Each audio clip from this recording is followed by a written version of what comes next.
ಭಾಳ ಅಪರೂಪದ ಮಾತು. ನಮ್ಮ ಭಾರತೀಯ ಕೊಡುಗೆ ಎಷ್ಟು ಅರ್ಥಪೂರ್ಣವಾದಂಥ ವಿಚಾರಗಳು ಸಾವಿರಾರು ವರ್ಷಗಳಿಂದ ವೇದೋಪನಿಷತ್ತ ಕಾಲಗಳಿಂದ ಋಷಿಮುನಿಗಳು ಹೇಳ್ತಾ ಬಂದಿದ್ದಾರೆ. ಇವತ್ತೆಲ್ಲ ಇಂಗ್ಲೀಷ್ನಲ್ಲಿ ಹೇಳ್ತಾರೆ ಏನು ಗ್ಲೋಬಲ್ ವಿಲೇಜ್ ಅಂತ. No, that is not a good word. Global village ಅಂದರೆ ಕನ್ನಡದಲ್ಲಿ ಜಾಗತಿಕ ಗ್ರಾಮ. ಅದಕ್ಕಿಂತ ಇನ್ನೂ ಆಳವಾಗಿ ನಮ್ಮ ಋಷಿಮುನಿಗಳು ಹೇಳಿದ್ದು ವಸುಧೈವ ಕುಟುಂಬಕಂ. ಇಡೀ ಪ್ರಪಂಚ ಹಳ್ಳಿ ಒಂದು ಹಳ್ಳಿ ಅಂತ ಹೇಳಲಿಲ್ಲ, ಒಂದು ಕುಟುಂಬ ಅಂತ ಹೇಳಿದರು. ಹಳ್ಳಿಯಲ್ಲಿ ಅನೇಕ ಕುಟುಂಬಗಳಿರ್ತಾವಲ್ವ, ಆದರೆ ಒಂದು ಕುಟುಂಬ, ಇಡೀ ವಿಶ್ವನೇ ಒಂದು ಕುಟುಂಬ ಅನ್ನುವ ವಿಶಾಲ ಅರ್ಥವನ್ನು ಪ್ರತಿಪಾದಿಸಿದ್ದು ನಮ್ಮ ಭಾರತೀಯ ಋಷಿಮುನಿಗಳು, ಪ್ರಾಚೀನ ಋಷಿಮುನಿಗಳು. ಎಂಥ ಸಂಸ್ಕೃತಿ ನಮ್ಮದು. ನಮ್ಮ ರಾಜಕಾರಣಿಗಳು ಪರದೇಶಕ್ಕೆ ಹೋದಾಗ ನಮ್ಮ ಸಂಸ್ಕೃತಿ ಮರೆತು ಬಿಡ್ತಾರೆ. ಅವ್ರನ್ನ ಸ್ವಾಗತ ಮಾಡೋಕ್ಕೆ ಯಾರಾದರೂ ಬಂದರೆ ಶೇಕ್ ಹ್ಯಾಂಡ್ ಮಾಡೋಕ್ಕೆ ಹೋಗ್ತಾರೆ ಅಲ್ವೇ, ಕೈ ಕುಲ್ಕೋದು. ಇವ್ರು ಮಾಡೋದಲ್ಲ, ಕೈ ಕೊಡೋದೆ. ಕೈ ಕುಲ್ಕೋ ಕೆಲಸ ಬೇರೆ, ಕೈ ಕೊಡೋದು ಬೇರೆ, ಗೊತ್ತಲ್ವಾ? ಒಂದು ಚುನಾವಣೆ ನಡೀತಾ ಇತ್ತಂತೆ. ಕಾರ್ನಲ್ಲಿ ಕೂತ್ಕೊಂಡ್ರು ರಾಜಕಾರಣಿಗಳು. ನೀವಿರ್ತೀರಲ್ಲ ಹಿಂದೆ ಮುಂದೆ ಹಿಂಬಾಲಕರು, ಅವರೇ ಡೋರ್ ಹಾಕ್ಕೋಬೇಕು ನ್ಯಾಯವಾಗಿ. ನೀವು ಭಾಳ ಅವರಿಗೆ ಅತ್ಯಂತ ನಿಮ್ಮ ಗಾಡ್ ಫಾದರ್ಸ್ ಅಲ್ಲ ಅವರು. ಯಾರೋ ಒಬ್ಬ ರಾಜಕಾರಣಿ ಕೂತ್ಕೊಂಡಾಗ ಬೇಗನೆ ಬಾಗಿಲು ಹಾಕಿಬಿಡ್ತಾನೆ ಅವ್ರು, ಯಾರೋ ಕಾರ್ಯಕರ್ತರು. ಅವನ ಕೈ ಸಿಕ್ಕೊಂಡ್ಬಿಡುತ್ತೆ. ಕೈ ಕೈ ಕೈ ಅಂತಾನೆ ಅವನು, ಅವ್ರು ಜೈ ಜೈ ಅಂತಾರೆ ಕಾರ್ಯಕರ್ತರು. ಅಯ್ಯೋ ಪುಣ್ಯಾತ್ಮ, ಕೈ ಸಿಕ್ಕೊಂಡಿದ್ದಾನೆ ಅನ್ನೋದು ಅವನು ಒದ್ದಾಡ್ತಾ ಇದ್ದರೆ ಅವನು ಜೈ ಜೈ ಅಂತಿದ್ದಾನಂತೆ. ನಮ್ಮ ಭಾರತೀಯ ಸಂಸ್ಕೃತಿ ಅದಲ್ಲ, ಕೈ ಕುಲುಕೋದಲ್ಲ. ಈ ಕೊರೋನಾ ಬಂದಾಗ ನೀವೊಂದು ವಾಟ್ಸಾಪ್ನಲ್ಲಿ ಒಂದು ವಿಡಿಯೋ ಬಂದಿರ್ತೀವಿ, ನೀವು ನೋಡಿದರೆ ಇಲ್ಲ. ಪ್ರಿನ್ಸ್ ಚಾರ್ಲ್ಸ್, ಇದು ಇಂಗ್ಲೆಂಡಿನ ಪ್ರಿನ್ಸ್ ಚಾರ್ಲ್ಸ್, ಅವನು ಒಂದು ಯಾವುದೋ ಸಮಾರಂಭ ಇದಕ್ಕೆ ಹೋಗಿರ್ತಾನೆ. ಎಲ್ಲರೂ ಅವನು ಕೈ ಕುಲುಕಕ್ಕೆ ಬರ್ತಾರೆ, ಅವನು ಕೈ ಚಾಚ್ತಾನೆ, ತಕ್ಷಣ ಕೈ ಹಿಂದಕ್ಕೆ ತಗೊಂಡು ಕೈ ಜೋಡಿಸ್ತಾನೆ ಅವನು. ಇದನ್ನು ಕಲಿಸ್ಕೊಟ್ಟಿದ್ದು ನಮ್ಮ ಭಾರತ. ಕೊರೋನಾ ಹೊಡೆದೋಡ್ಸೋಕ್ಕೆ ಇದೇ ದಾರಿ ಅಂತ ಭಾರತದ ಸಂಸ್ಕೃತಿ ತೋರಿಸ್ಕೊಟ್ಟಿದೆ. ಇನ್ನೊಬ್ಬರಿಗೆ ಕೈ ಕೊಡಲು ಬೇಡ್ರಿ, ಕೈ ಕುಲುಕಲು ಬೇಡ್ರಿ, ಕೈ ಮುಗೀರಿ ಅನ್ನೋದನ್ನು ಕಲಿಸ್ಕೊಟ್ಟದ್ದು ಭಾರತೀಯ ಸಂಸ್ಕೃತಿ. ಅದಾದ ನಂತರ ಫ್ರಾನ್ಸ್ನಲ್ಲಿ ಫ್ರಾನ್ಸ್ ಪ್ರೆಸಿಡೆಂಟ್ ಯಾರು, ಇನ್ನೊಂದು ದೇಶದ ಐ ಥಿಂಕ್ ಜರ್ಮನ್ ಮಹಿಳೆ, ಜರ್ಮನ್ ಪ್ರೆಸಿಡೆಂಟ್ ಏಂಜಲಾ ಅವ್ರು ಹೋದಾಗ ಫ್ರಾನ್ಸಿನ ಪ್ರೆಸಿಡೆಂಟ್ ಅವ್ರನ್ನ ಕೈ ಮುಗಿದು ಸ್ವಾಗತ ಮಾಡ್ತಾನೆ. ಸೊ ಇಡೀ ಪ್ರಪಂಚಕ್ಕೆ ಇವತ್ತು ಬೇಕಾಗಿರ್ತಕ್ಕಂಥದ್ದು ಏನು ಅನ್ನೋದನ್ನು ನಮ್ಮ ಭಾರತೀಯ ಸಂಸ್ಕೃತಿ ತೋರಿಸ್ಕೊಟ್ಟಿದೆ. ನೀವು ಅಂಧಾನುಕರಣ ಮಾಡ್ತೀರಿ ಪಾಶ್ಚಾತ್ಯ ಸಂಸ್ಕೃತಿಯನ್ನು ನೋಡಿ. ಅವರು ಸೂಲಿಬೆಲೆ ಅವ್ರನ್ನ ಎಂಥ ಒಂದು ವ್ಯೂಹದಲ್ಲಿ ಚಕ್ರವರ್ತಿ, ನೀವು ಅವರೊಂದು ಚಕ್ರವ್ಯೂಹದಲ್ಲಿ ಅಲ್ಲಿಯ ಕನ್ನಡ ಯಾವುದು ಇಂಗ್ಲೆಂಡಿನ ಪ್ರೊಫೆಸರ್ ಅವರು ಚಕ್ರವರ್ತಿ ಅವರನ್ನು ಚಕ್ರವ್ಯೂಹಕ್ಕೆ ಸಿಲುಕು ಹಾಕ್ಬಿಟ್ರು. ಏನೇನು ಪ್ರಶ್ನೆ ಕೇಳ್ಬೋದು ಅಂತ ಟಿಪ್ಪಣಿ ಮಾಡಿಕೊಂಡ್ರೆ ಅವ್ರು ಕೇಳಿದ ಪ್ರಶ್ನೆ, ಅವ್ರು ಹೇಳಿದ ಪ್ರಶ್ನೆ ಹೇಳಿದ್ದಾರೆ ನನಗೆ, ನೀವು ಯೋಗ ಪ್ರಾಕ್ಟೀಸ್ ಮಾಡ್ತಾರೆ ಇತ್ಯಾದಿ. ಈಗ ಕೊರೋನಾ ವಿಷಯಕ್ಕೆ ಬಂದರೆ, ನೀವು ಬುದ್ಧನ ಕತೆ ಗೊತ್ತಲ್ಲ ನಿಮಗೆ? ಬುದ್ಧನ ಹತ್ರ ಒಬ್ಬ ಮಹಿಳೆ ಬರ್ತಾಳೆ. ತನ್ನ ಹುಟ್ಟಿದ ಎಳೆಗೂಸು ಸತ್ತೋಗ್ಬಿಟ್ಟಿರುತ್ತೆ. ಭಾಳ ನೋವು ತಾಯಿಗೆ. ಅವಳು ಬುದ್ಧರಿದ್ದಾರೆ, ದಿವ್ಯಜ್ಞಾನಿಗಳು, ಅವರೇನಾದರೂ ಮಾಡಿ ನನ್ನ ಮಗುವನ್ನು ಬದುಕಿಸ್ಕೊಡ್ಬೋದು ಅಂತ ಓಡೋಡಿ ಬರ್ತಾಳೆ ತನ್ನ ಸತ್ತ ಮಗುವನ್ನು ಇಟ್ಕೊಂಡು. ಗೌತಮ ಬುದ್ಧರ ಎದುರಿಗಿಟ್ಟು, ತಾವು ದಿವ್ಯಜ್ಞಾನಿಗಳು, ನನ್ನ ಮಗುವನ್ನು ಹೇಗಾದರೂ ಮಾಡಿ ಬದುಕಿಸ್ಕೊಡ್ರಿ ಅಂತ ಅಂಗ್ಲಾಚಿ ಬೇಡ್ಕೊಳ್ತಾಳೆ. ಈ ಕಥೆ ಕೇಳಿದ್ರಲ್ವ ನೀವು? ಅವ ಬುದ್ಧ ಏನು ಹೇಳ್ದ? ಬದುಕ್ಸೋಕ್ಕಾಗಲ್ಲ ಅಂತ ಹೇಳಲಿಲ್ಲ.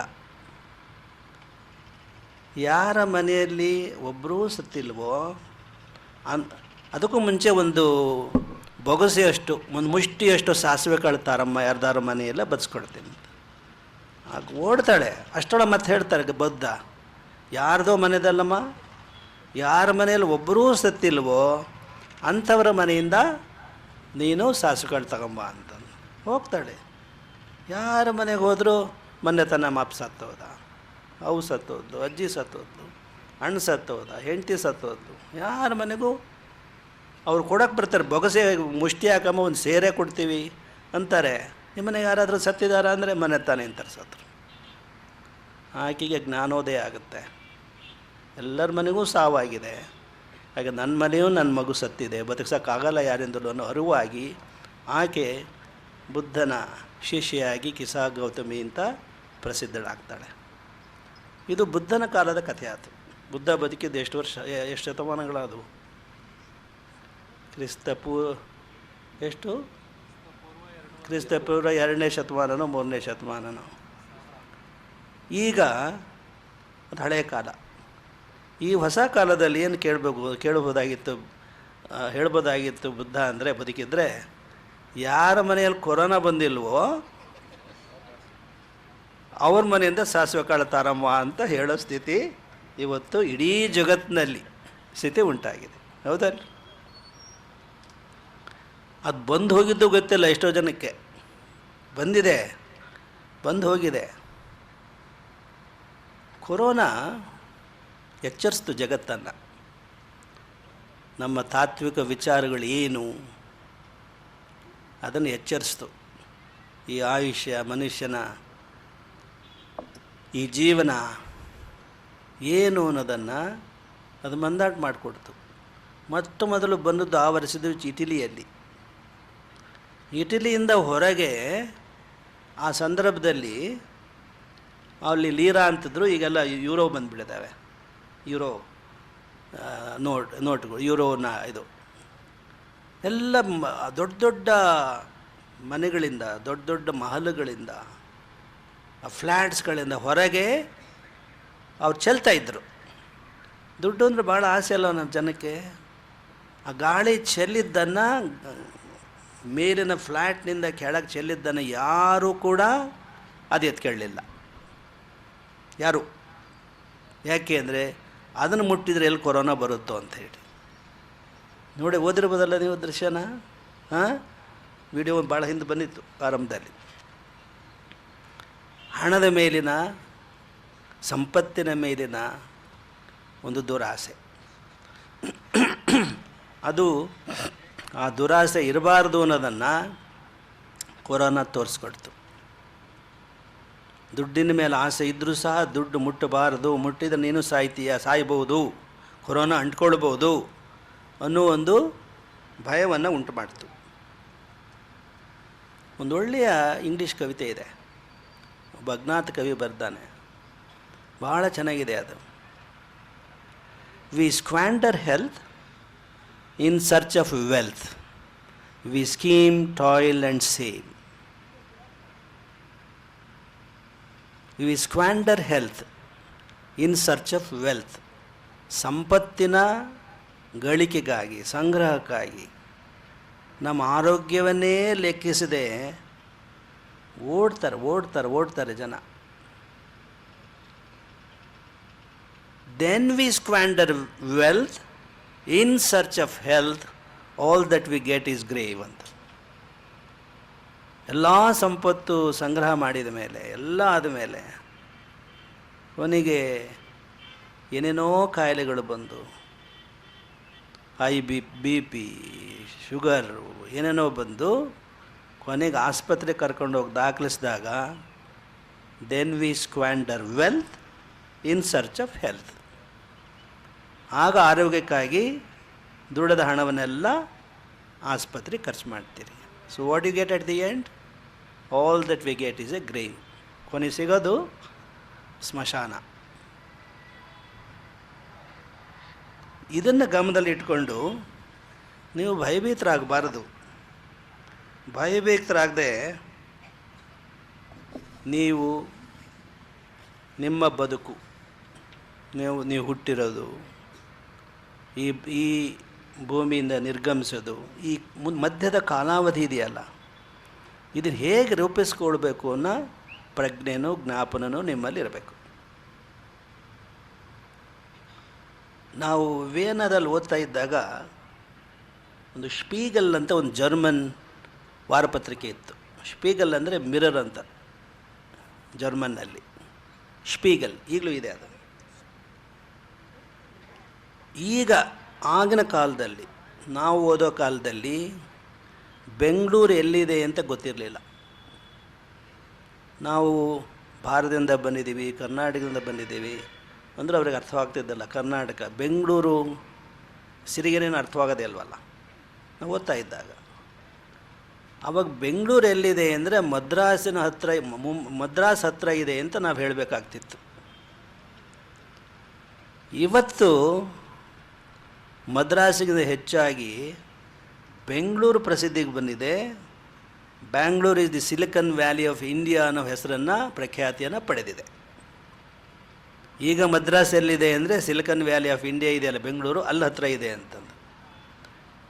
ಇದನ್ನು ಸಾಧನೆ ಮಾಡಿ ಜಗತ್ತಿನ ಭೂಪಟದಲ್ಲಿ ಬೆಂಗಳೂರನ್ನು ಗುರುತಿಸೋ ಹಾಗೆ ಮಾಡಿದವರು ನಮ್ಮ ಯುವ ಸಾಫ್ಟ್ವೇರ್ ಇಂಜಿನಿಯರ್ಗಳು. ಇಲ್ಲಿದ್ದಾರಾ? ಇಲ್ಲಿ ಸಾಫ್ಟ್ವೇರ್ ಇಂಜಿನಿಯರ್ಸು ಇದ್ದಾರಾ? ಯಾರಾದರೂ ಇದ್ದಾರಾ ಇಲ್ಲಿ ಯುವ ಸಾಫ್ಟ್ವೇರ್ ಇಂಜಿನಿಯರ್ಸು? ಕೈ ಎತ್ರಿ, ಕೈ ಎತ್ರಿ. ಯಾರು ಇಲ್ವಾ? ಪೇರೆಂಟ್ಸ್ ಇದ್ದಾರಾ?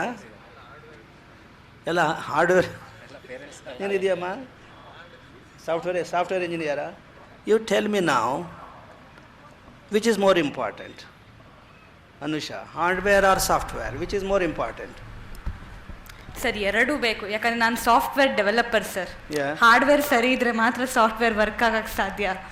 ಅದರಿಂದ ಹಾರ್ಡ್ವೇರ್ ಎಕ್ವಿಪ್ಮೆಂಟ್ಸ್ ಕರೆಕ್ಟಾಗಿದ್ದರೆ ನಾವು ಅದ್ರ ಮುಖಾಂತರ ಸಾಫ್ಟ್ವೇರ್ ಪ್ರೋಗ್ರಾಮ್ಗಳನ್ನ ಡೆವಲಪ್ ಮಾಡ್ತೀವಿ. Very good. ಸಾಫ್ಟ್ವೇರ್ ಇಲ್ಲದೆ ಹೋದರೆ ಹಾರ್ಡ್ವೇರ್ ಡಬ್ಬ ಅದಷ್ಟೇ. ಹಾರ್ಡ್ವೇರ್ ಇಲ್ಲದೆ ಹೋದರೆ software cannot work. So you are quite right. Now I ask you, are you married? No sir. No. So if there are married women here, you know so many people, married couple. So among the couple, who is the hardware and who is the software? You are preparing for UPSC. I am taking the exam, interview. Tell me, among the new couple, who is the software and who is the hardware? 2 ನಿಮಿಷ ತಗೊಳ್ತೀನಿ ಗುರುಗಳೇ. ತುಂಬ ಕಷ್ಟವಾದ ಪ್ರಶ್ನೆ ಇದು. ಯಾಕಂದರೆ ಇಬ್ಬರೂ ಬಿಟ್ಕೊಡೋಕ್ಕಾಗಲ್ಲ. ಇಬ್ಬರು ಹಾರ್ಡ್ವೇರ್ ಸಾಫ್ಟ್ವೇರ್ ಎರಡು ಒಂದು ಗೂಡ್ದಾಗ ಮಾತ್ರ ಒಂದು ಪ್ರೋಗ್ರಾಮ್ ಡೆವಲಪ್ ಆಗುತ್ತೆ. ಆದ್ದರಿಂದ ಅವರಿಬ್ಬರ ಸಮ್ಮಿಲನ ಆದರೆ ಮಾತ್ರ, ಅಂದರೆ ಸಂಕೇತ ಆದರೆ ಮಾತ್ರ ಒಂದು ಪ್ರೋಗ್ರಾಮ್ ಡೆವಲಪ್ ಆಗೋದು. You have to clearly tell me who is the hardware, whether husband is the hardware or wife is the hardware. So wife is the hardware, husband is the software. Wrong. ಯಾಕೆ ಸರ್? ಯಾಕೆ ಗುರುಗಳೇ? This is ಇದೇನೆ ನಮ್ಮ ಹೆಣ್ಣು ಮಕ್ಕಳನ್ನು ಶತಮಾನಗಳಿಂದ ದಬ್ಬಾಳಿಕೆ ಮಾಡ್ಕೊಂಡು ಬಂದಿರೋದು. ಈ ಥರ ನೀನು ಪ್ರಜ್ಞಾವಂತೆ ನೀನು Anusha. If you submit yourself as software, you have to correct yourself. ಯಾಕೆ ಅಂದರೆ ಕೆಲವು ಸಂದರ್ಭಗಳಲ್ಲಿ ಗಂಡನೂ ಸಾಫ್ಟ್ವೇರ್ ಆಗಬೇಕಾಗತ್ತೆ, ಹೆಂಡ್ತಿನೂ ಸಾಫ್ಟ್ವೇರ್ ಆಗಬೇಕಾಗತ್ತೆ. ಕೆಲವು ಸಂದರ್ಭದಲ್ಲಿ ಗಂಡನೂ ಹಾರ್ಡ್ವೇರ್ ಆಗಬೇಕಾಗತ್ತೆ. ಗಂಡ ಹಾರ್ಡ್ವೇರ್ ಆದಾಗ ಹೆಂಡತಿ ಸಾಫ್ಟ್ವೇರ್ ಆಗಬೇಕಾಗತ್ತೆ. ಹೆಂಡತಿ ಹಾರ್ಡ್ವೇರ್ ಆದಾಗ ಗಂಡ ಸಾಫ್ಟ್ವೇರ್ ಆಗಬೇಕಾಗತ್ತೆ. ಯಾಕೆ ಅಂದರೆ I tell you one thing. ಮದುವೆ ಸಂದರ್ಭದಲ್ಲಿ ಎಲ್ಲ ಇದು ಮಾಡ್ತಾರಲ್ಲ, ಯಾರು ಸಂಸ್ಕೃತ ಶ್ಲೋಕ ಅವೆಲ್ಲ ಪುರೋಹಿತರು ಮಂತ್ರಗಳನ್ನು ಹೇಳ್ತಾರಲ್ಲ, ಅವೇನೂ ಅರ್ಥವಾಗಲ್ಲ. ಜಲ್ದಿ ತಾಳಿ ಕಟ್ಟಬೇಕು ಅಂತ ನಾವು ತಾಳಿ ಕಟ್ಸ್ಕೋಬೇಕು ಅಷ್ಟೇ ಅವಸರದಲ್ಲಿರೋರು. ಏನು ರೀ ಪುರೋಹಿತರು ಈ ಮಂತ್ರ ಹೇಳ್ತಿದ್ರಲ್ಲ, ಇದ್ರ ಅರ್ಥ ಏನು ಅಂದರೆ ಆ ಪುರೋಹಿತನಿಗೂ ಗೊತ್ತಿರಲ್ಲ. ಅದಕ್ಕೆ ನಾವು ಇಂಗ್ಲೀಷ್ನಾಗ ಹೇಳ್ತೀವಿ, ನೀನು ನಾಳೆ ಮದುವೆ ಆಗ್ಬೇಕು ಏನಮ್ಮ, ಇದು ನೆನ್ಪಿಟ್ಕೋ ಇದನ್ನು. ಏನು? If you are wrong you must accept it. ನೀನೇನಾದ್ರು ತಪ್ಪು ಮಾಡಿದರೆ ಗಂಡನಾಗಲಿ ಹೆಂಡತಿ ಆಗಲಿ, ಬರೀ ಅನುಷಾಗೆ ಮುಂದೆ ಮದುವೆಗಳಿಗೆ ಆಗುತ್ತೆ ಅಂತಲ್ಲ, ನಿಮ್ಮಿಲ್ಲರೇ ಕೇಳ್ತೀವಿ. ಇಲ್ಲ ಮದುವೆ ಆದ್ರೆ ಭಾಳ ಜನ ಇದ್ದಾರೆ, ಹೌದಲ್ರಿ? ನಿಮ್ಮನ್ನು ಖಾಸಿಯಾಗಿ ಏನಮ್ಮ ನಿನ್ನ ಗಂಡ ಹೇಗಿದ್ದಾನೆ, ಚೆನ್ನಾಗಿ ಹೇಗೆ ಹೆಂಗಿದ್ದಾನೆ, ಹೆಂಗೆ ನಡ್ಸ್ಕೊಳ್ತಿದ್ದಾನೆ ಅಂದರೆ ಅಯ್ಯೋ ಇವರಿಂಥ ಚಾಂಡಾಲರು ಅಂತ ಗೊತ್ತಾಗಿದ್ದರೆ ನಾನು ತಾಳಿ ಕಟ್ಸ್ಕೊಳ್ತಿದ್ದಲ್ಲ ಗುರುಗಳೇ ಅಂತಾರೆ. ಅವ್ರ ಗಂಡನ ಕೇಳ್ರಿ, ಏನಪ್ಪ ನಿನ್ನ ಹೆಂಡತಿ ಹೆಂಗಿದವಳು ಅಂದರೆ, ಅಯ್ಯೋ ಈಕೆ ಇಂಥ ಚಂಡಿ ಅಂದರೆ ನಾನೆಲ್ಲಿ ತಾಳಿ ಕಟ್ತಿದ್ದೀನಿ ಅಂತ. ಅದಕ್ಕೊಂದು ಇಂಗ್ಲೀಷ್ ನನ್ನ ಒಳ್ಳೆಯ ಕವಿತೆ ಇದೆ. Marriage is A beautiful fort. Marriage is A beautiful fort. Those who are inside it, those who are outside it, want to get into it curiously, and those who are inside it want to get out of it desperately ಅಂತ. ಗೊತ್ತಾಯ್ತಾ ನಿಮಗೆ? ಮದುವೆ ಅನ್ನೋದು ಒಂದು ಸುಂದರವಾದಂಥ ಕೋಟೆ. ಚಿತ್ರದುರ್ಗದ ಕೋಟೆ ಇದೆಯಲ್ಲ, ಇದ್ರಾಗೇನಿದೆ ಅಂತ ನೋಡಬೇಕು ಅನ್ನೋ ಕುತೂಹಲ ಹೊರಗಿರೋರಿಗೆ. ಒಳಗೆ ಹೋಗೋದರಿಗೆ ಅಂದರೆ ಮದುವೆ ಆದವರಿಗೆ ಸದ್ಯ ಇಲ್ಲಿಂದ ಹೊರಗೆ ಹೋದ್ರೆ ಸಾಕಪ್ಪ ಅಂತ ಅವ್ರು ಚಡಪಡಿಸ್ತಿರ್ತಾರಂತೆ. This is not to make you afraid of marriage, but to make you understand what marriage is. So if you are right, if you are wrong with a husband or wife, you must accept it. If you are right, you must keep your mouth shut.